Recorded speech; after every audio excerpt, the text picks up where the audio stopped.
आषाढी वारीमध्ये यावर्षी मानाचे वारकरी म्हणून ज्यांना पूजेची संधी मिळाली ते अहिरेकर कुटुंबीय आपल्यासोबत आहेत थेट नाशिकवरून। खरं तर नाशिकची एक वेगळी ओळख आहे, शेतकऱ्यांचा जिल्हा, द्राक्षाचा जिल्हा। तुमची निवड त्या ठिकाणाहून झाली, काय पहिली नेमकी तुमची प्रतिक्रिया आहे? पहिले काय काय आलो ते काही कळेना, दर्शन झालं पण नाही बी मिळालं पूजाचा मान। किती वर्षापासून वारी करताय आणि आज हा मान मिळेल असं वाटलं होतं का? ते 14-15 वर्ष झालं। ज्यावेळेस दर्शनात तुम्ही सहभागी झाला, मानाचं तुम्हाला हे मिळालं, काय नेमकं वाटलं? असं आपल्याला संधी आनंद वाटला ना आम्हाला, पूजेचा मान मिळाला, आम्हाला खूप आनंद वाटला। तुमच्या शेतामध्ये काय आहे नेमकं? शेतात मका आहे लावलेला।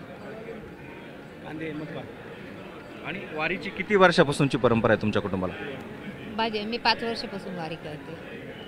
इथपर्यंत येतपर्यंत असं वाटलं होतं ह्या पूजेत संधी मिळेल? नाही, मनात पण नव्हतं असं। यापूर्वी कधी वाटलं होतं का अशा पद्धतीने संधी मिळेल? नाही, स्वप्नात पण नव्हतं। हे स्वप्न तुमचं साकार झालंय आणि ते तुमच्या डोळ्यात दिसतंय। साकार। कोण कोण आहे तुमच्या कुटुंबामध्ये एकूण? सासू सासरे दीर जेठ आहेत। सोबत कोण आलेलं आहे अजून सोबत? सासू आहे, जेठ आहे माझे। सासूबाई तुमच्या आहेत करत। तुम्ही सुद्धा अनेक वर्षापासून वारीमध्ये असाल, येत असाल, वाटलं होतं आपल्या मुलाला आणि सुनबाईला संधी मिळेल? नाही वाटलं नव्हतं पण खूप आनंद होईना आमले, आनंद होईना गो आमले, खूप चांगलं वाटलं। आम्ही शून्य माती निर्माण होईनो आणि मला पोऱ्याले चांगला पुरस्कार मिळणार, आमले खूप आनंद वाटला। आम्ही 11 लोक तर पोली गेलचे, आमले अपग पुरस्कार मिळाला, मग आम्ही दोन्ही मागले की त्याच्या मागे उभा असेल असे। तर हे होतं अहिरेकर कुटुंबियाने। या अहिरेकर कुटुंबांना खूपच समाधान झालेलं आहे, कारण अशी संधी मिळेल असं कधी त्यांना स्वप्नातही वाटलं नव्हतं आणि हे सगळं स्वप्न त्यांचं खरं झालंय, त्यामुळं नक्कीच त्यांना या निमित्ताने आनंद झालेला दिसतोय। हर्षद गोरखासह रायचंद शिंदे, न्यूज 18 लोकमत, पंढरपूर। तर आपण पाहिलं, प्रत्येक वारकऱ्याची खरं तर इच्छा असते की हा मान जो आहे तो आपल्याला मिळावा, आणि यंदाचा मान गेली 16 वर्ष वारी केल्यानंतर अहिरे कुटुंबाला मिळालाय। आषाढी एकादशी निमित्तानं मुख्यमंत्री एकनाथ शिंदे यांच्या हस्ते सपत्नीक विठ्ठल रखुमाईचं शासकीय महापूजा या ठिकाणी त्यांच्या हस्ते पार पडली। तर मुख्यमंत्री शिंदे यांनी पंढरपूरच्या विठ्ठल मंदिरासाठी एक मोठी घोषणा सुद्धा केली आहे।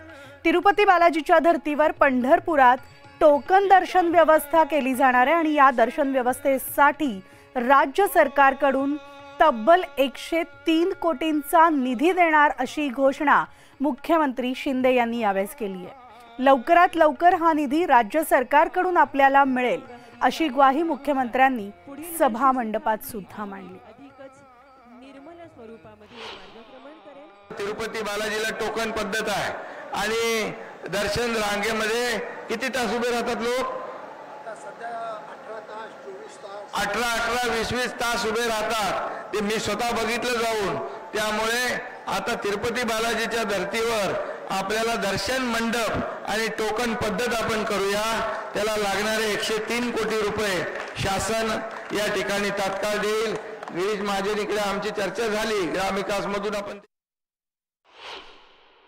आरोग्य मंत्री आहेत, त्यांच्याबरोबर चर्चा झाली। इकडे लाखो लोक येतात, आपले वारकरी येतात। आज बघितलं आपण की कॅम्प लावलेत, आरोग्य शिबिर लावलेत, ICU देखील टेम्पररी बनवलेत, तिथं पेशंट देखील ऍडमिट होते, त्यांनाही भेटलो मी जाऊन। आणि म्हणून परमनंट इथलं काम झालं पाहिजे पालकमंत्री महोदय दादा, आणि म्हणून 1000 बेडचं हॉस्पिटल देखील पंढरपूरमध्ये करण्याचा आपण निर्णय या ठिकाणी घेऊ आणि अशा प्रकारचं विकासाचं जे काही काम आहे ते या ठिकाणी आपल्या शासनाच्या माध्यमातून करू। नवीन जे आपण काम केलं आणि हे पण आपण नवीन केलंय, म्हणजे जे जुनं रूप आहे ते आपलं पुन्हा या ठिकाणी या मंदिराचं आपण आणतोय, हे सगळ्यात जास्त समाधान आणि आनंद आहे। कारण जे जे काही इथं आपण 73 कोटी रुपये दिले ना, 73 कोटी 80 लाख रुपये आपण ह्या मंदिराचं जे काही संवर्धन जतन संवर्धन करण्यासाठी दिले, त्याचाही उपयोग इथं होतोय.